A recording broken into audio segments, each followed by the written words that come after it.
निष्कलाय नमो निष्कल तेजसे नमः सकल नाथाय नमस्ते सकलात्मने नमः प्रणव वाच्याय नमः प्रणवलिंगिने नमः सृष्टादि अत्रे च नमः पंचमुखायते। हे पंचमुख वाला भगवान शिवजी ने प्रार्थना કરી છે અને ભગવાન શિવજી ત્યારે કહેવા લાગ્યા કે મેં તમને જે મંત્ર આપ્યો છે ને એ મંત્રનો મહિમા છે।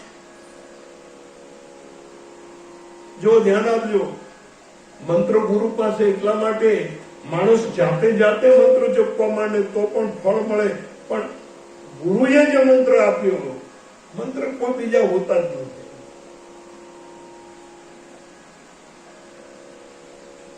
મંત્ર દીક્ષા એટલા માટે, મંત્ર બીજા કોઈને ન કહેવો એમ કહેવામાં આવે, એ એટલા માટે મંત્ર એ જ હોય। ષડાક્ષર મંત્ર રાજ હોય, પંચાક્ષર શિવ મંત્ર હોય, અથવા તો કોઈ પણ દેવનો મંત્ર એ જ હોય। પણ તમે કોઈને કહો કે અમારા ગુરુએ અમને આ મંત્ર આપ્યો, તો ઈ તમારી હારે વિવાદમાં પડે, એમાં હું એ મંત્ર તો બધાને ખબર છે, અને એમ કરીને તમારી શ્રદ્ધાને દગાવે।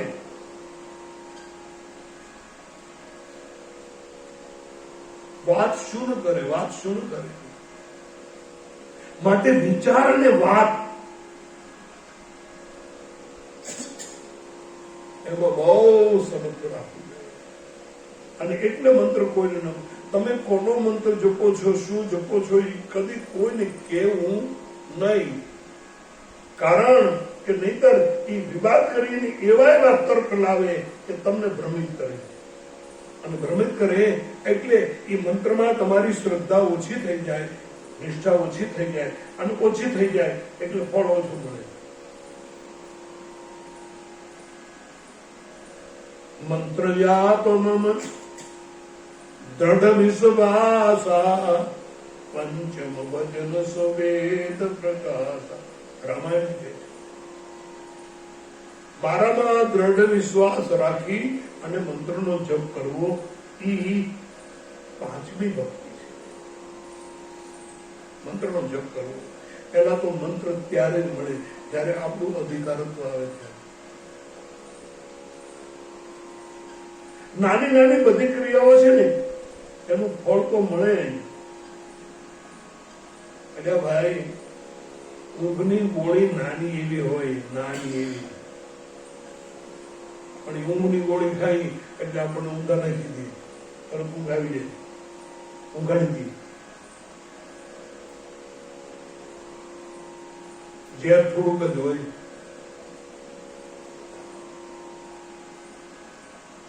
એમ મંત્ર ખૂબ નાનો હોય પણ એની શક્તિ છે એ આપણને આમ દેખાય નહીં, પણ એ શક્તિ કામ કરે। ભગવાન ભોળાનાથે કહ્યું કે હવે તમારે નિત્ય અભ્યાસ શરૂ રાખવા માટે શું કરવું પડશે?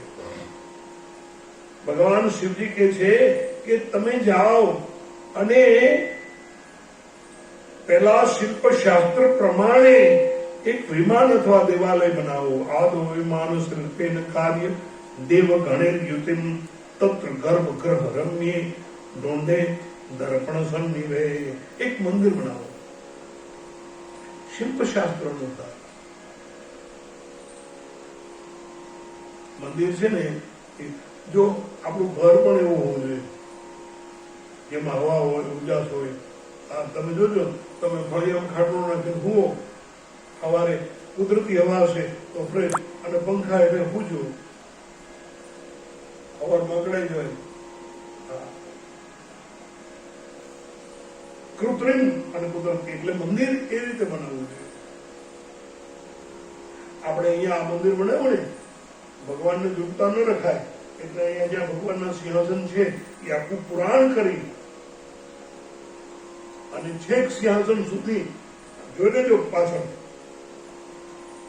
આટલું પુરાણ કરી અને સિંહાસન સુધી છેક સુધી ભગવાનને જે પધરાવ્યા છે, અહીંયા હનુમાનજીને પધરાવ્યા છે, તો નીચે બોર કરીને ત્રાંબાનો પટ્ટો એમાં બોરમાં છે પાણીને અડે ત્યાં સુધી પંચતત્વ જે શિલ્પશાસ્ત્ર પ્રમાણે વિધિ વિધાન છે એ પ્રમાણે મંદિર બનાવજો. અને મંદિર બનાવી ભૂષિતે નવરત્ને દ્વારે ચ પ્રદાન કે મંદિરને નવરત્નોથી વિભૂષિત કરજો. અને એના મધ્ય ભાગમાં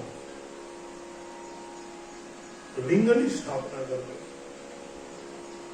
લિંગની સ્થાપના કરજો અને મારું લિંગ સ્વરૂપ જ્યાં પધરાવો ત્યાં મારું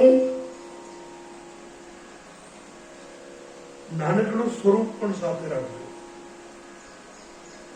શું કામ? જ્યારે મંદિરમાં પ્રતિષ્ઠા થાય ત્યારે મંદિરમાં મૂર્તિઓની પ્રતિષ્ઠા થાય. અહીં હનુમાનજી મહારાજની પ્રતિષ્ઠા થઈ.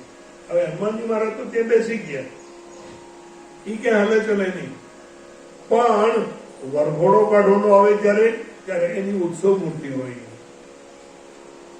આપણે ઉપરના ગર્ભગૃહમાં જોજો અંબા માતા, તો એની મૂર્તિ છે પૂજ્ય મૂર્તિ છે અને એક ઉત્સવ મૂર્તિ છે. ઉત્સવ મૂર્તિ છે એ જયારે વરઘોડો ભગવાન શંકરજીનો જયારે વરઘોડો કાઢવાનો થાય ત્યારે એની ઉત્સવ મૂર્તિ હોય.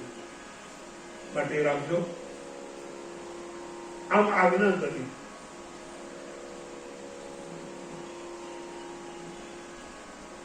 વિશ્વકર્માજીને પ્રગટ કર્યા અને વિશ્વકર્માજીએ આવીને કહ્યું કે શું આજ્ઞા છે? ત્યારે બ્રહ્માજીએ કહ્યું કે અમને શિવલિંગ બનાવી આપો. અમને તમે શિવલિંગ બનાવી આપો. એટલે આજ્ઞા અને અધિકાર પ્રમાણે સૌ દેવોને શિવલિંગ બનાવી દીધા. ઇન્દ્ર એને પદ્મરાગ મણિમય શિવલિંગ આપ્યું. કુબેર એને સુવર્ણમય શિવલિંગ આપ્યું. ધર્મરાજ એને પિત્ત મણિમય શિવલિંગ આપ્યું. અને કુબેર ભંડારી એને સુવર્ણમય શિવલિંગ આપ્યું. વિષ્ણુ ભગવાન એને મરકત મણિમય એનું બનાવી અને શિવલિંગ આપ્યું. ધર્મરાજ એને પિત્ત મણિમય અને બ્રહ્માજી એને હેમમય શિવલિંગ આપ્યું.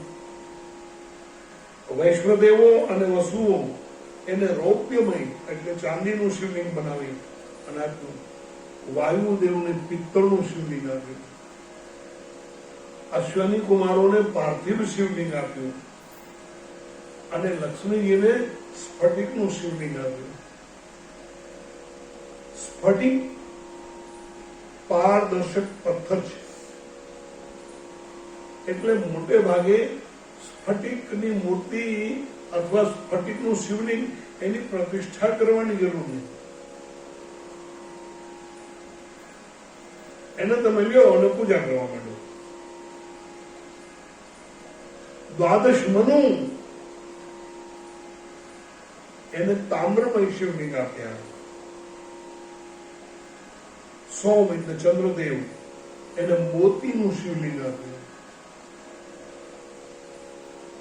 અને સૂર્ય એને હીરકમય શિવલિંગ આપ્યું. આમ જેવા જેવા દેવ એવા શિવલિંગ આપ્યા. શિવલિંગ પાર્થેશ્વર એટલે માટીના શિવલિંગ બનાવી અને પૂજવા એનો પણ મહિમા છે. ઘણા લોકો કે આપણે ભક્તિ કરીએ પણ ઠેકાણું નહીં. કેમ? તો કે શ્રાવણ મહિનો હોય ત્યારે શિવાલયમાં ભીડ અને પછી શ્રાવણ મહિનો વયો જાય એટલે શંકર એટલો બેઠો હોય.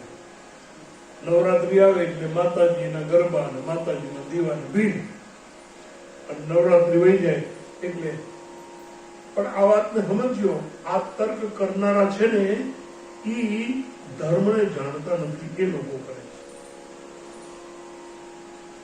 બહુ ટૂંકી વાત છે કે જેથી તમારો જન્મદિવસ હોય તેથી ઉજવાય કે બીજે દી? જન્મદિવસ પતી ગયો પછી 1 વર્ષ સુધી તો તમને જે મુબારક આપવાના એ ક્યારે આપવાના? વર્ષમાં એક વાર, ક્યારે? જન્મદિવસ.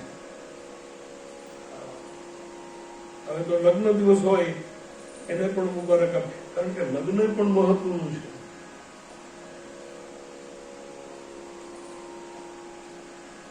લગ્ન એટલે જોડાણ, અને જોડાણ એ ભાગ્ય મુજબ થાય એ નક્કી છે.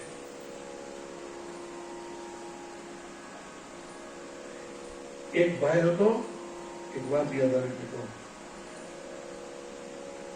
એને બહુ તપ કર્યું, ભગવાન પ્રસન્ન થયા. ભગવાને કહ્યું માગ, તો મહારાજ મારે ગ્રસ્તી બનવું છે. કઈ વાંધો નહીં, જા. પણ હા ભલે એક વાત, શું? તારા ભાગ્યમાં 1 રૂપિયો છે. તારા ભાગ્યમાં એટલે રોજ તને 1 રૂપિયો મળશે, અને 1 રૂપિયો મળશે. મને મહારાજ તપ કરીને ઘરે આવ્યો, વરદાન લઈને, અને નક્કી થઈ ગયું મને રોજ 1 રૂપિયો મળશે. એટલે પછી જ્યાં કન્યા જોવા જાય ત્યાં એ વાત કરે કે ભાઈ પહેલા એ કન્યાને તમારી દીકરીને પૂછી ગયો, શું 1 રૂપિયો મને રોજ મળશે? 1 રૂપિયામાં ઘર ચલાવવાનું છે, એમાં 8 આનાનું હું ખાશે, 8 આનાનું એ ખાશે. એવી રીતે 1 રૂપિયામાં જો મને 1 રૂપિયાથી વધારે ભગવાને કીધું છે, 1 રૂપિયાથી વધારે મને મળવાનું નથી. એટલે તમારી છોકરીને પૂછી જુઓ, 1 રૂપિયામાં હાલે. એક કન્યા તૈયાર થઈ ગઈ, બાકી તો બધી ના જ પાડી, બાકી બધી ના જ પાડી. બંગલો છે, મોટર છે. ઘણા તો એવા લોકો છે, હું ઓળખું છું, કે માથે દેવું કરીને પણ એને સુરતમાં મકાન લેવું પડે, કારણ કે સુરતમાં મકાન હોય તો જ કોઈક છોકરી દે.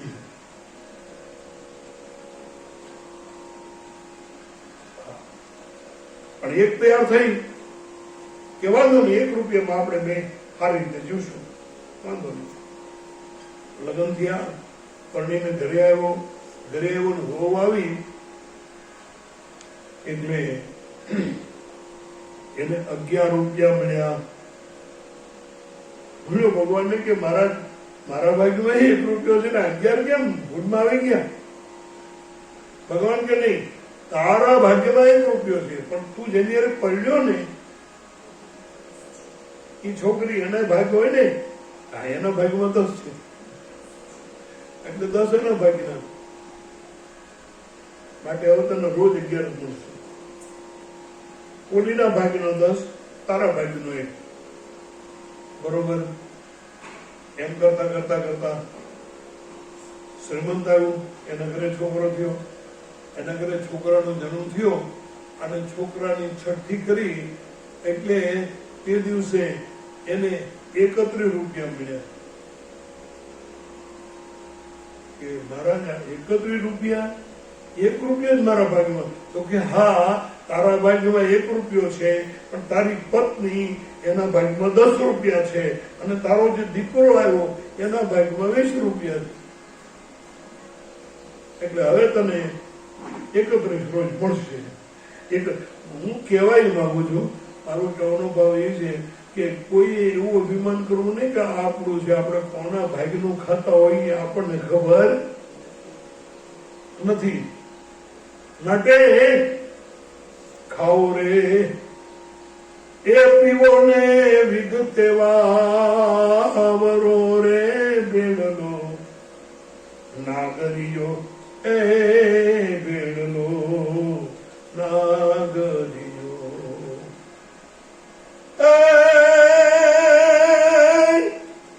હૈડા તમે હાલો ને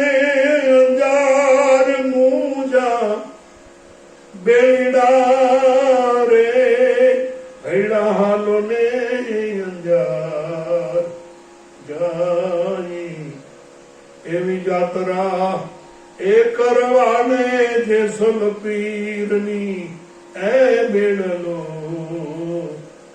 નાગરિયો અરે બેડલો નાગરિયો હમરું નહીં આવે સાથ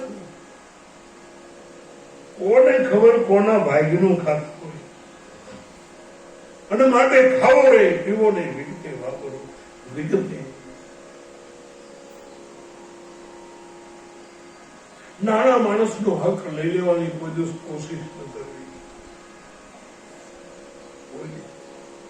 કોઈનું દિલ ન દુભાવવું અને ધન એને વિગતે વિચારીને વાપરવું એ ભગવાન વ્યવસ્થા કરી આપશે કોને ખબર છે કોના બાપનો ભગવાન શિવજી કે છે કે શિવરાત્રી ને દિવસે પ્રગટ થયા શિવરાત્રી એમાં શિવજીના પૂજનનો મહિમા અને એમાં નિશિત કાળો નિશિતો બે પ્રોક્તો મધ્યમાં દ્વયમ નિશિત રાત્રિના 2 પ્રહર એને નિશિત કાળ કહેવાય એ વખતે મારી પૂજા કરવી જોઈએ સુતજી કહે છે કે ઋષિ મુનિઓ હવે હું તમને એ વાત કરું છું સુમધ્વમ મુનય પ્રાજ્ઞા શિવ ક્ષેત્ર વિમુક્તિદમ તદાગતમસ્તુતો ગક્ષે લોક રક્ષાર્થમેવહી 50 કોટી વિસ્તૃણામ સસેવન કાનના શિવાગ્નયા હિ પૃથ્વી લોકમ ગત્વા ચ તિષ્ઠતિ ભગવાન શિવજી પહેલા મોક્ષદાયક તીર્થો બનાવ્યા તીર્થ એટલે શું તીર્થ એને ક્ષેત્ર કહેવાય ભગવાન શિવજી કહે છે કે જે ક્ષેત્રમાં દેવ બેઠા હોય એને ક્ષેત્ર કહેવાય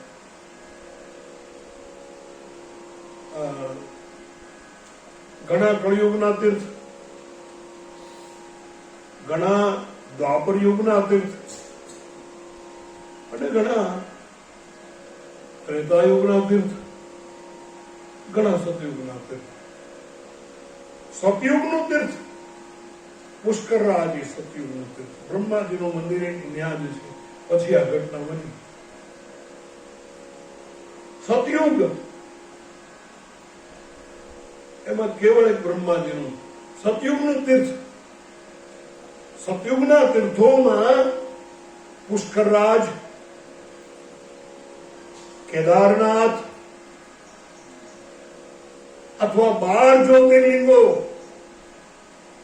એ સતયુગના તીર્થો છે બદ્રીનાથ સતયુગનું તીર્થ છે આ બધા સતયુગના તીર્થો છે ત્રેતાયુગના તીર્થો અયોધ્યા ચિત્રકૂટ પંચવટી નાસિક કિષ્કિંધા આ બધા ત્રેતાયુગમાં ભગવાન રામ અવતાર થયો અને રામજી જ્યાં જ્યાં ફર્યા જ્યાં જ્યાં વિચર્યા જ્યાં જ્યાં નિવાસ કર્યો એ બધા તીર્થો એ ત્રેતાયુગના તીર્થો કહેવાય દ્વાપર યુગના તીર્થો ભગવાન કૃષ્ણ પ્રગટ થયા ગોપીઓએ ગોપી ગીતમાં ભગવાનને સંભળાવતા કીધું જયતિ તેદિકમ જન્મના વ્રજ શયત ઇન્દિરા શશ્વદત્રહી એને કહ્યું જયતિ તેદિકમ જય એટલે વિજય પ્રાપ્ત થયો તમારો દેહ એટલે તમારો વિજય થાય તમારો વિજય તો અનેક જય ગોકુળ પામ્યું મથુરા પામ્યું વ્રજ પામ્યું શેનાથી પામ્યું શેનાથી જય પામ્યું? તો કે હે કૃષ્ણ તારા પધારવાથી પામ્યું. નહીતર ગોકુળને કોઈ ઓળખતું નહોતું, મથુરાને કોઈ ઓળખતું નહોતું, પણ કૃષ્ણનું પ્રાગટ્ય થયું એટલે વ્રજનો મહિમા વધ્યો. ભાગવતીમાં કથા છે. અને કેવો મહિમા વધ્યો? શ્રયત ઇન્દિરા શશ્વતત્રહી. ઇન્દ્રાદિક દેવતાઓ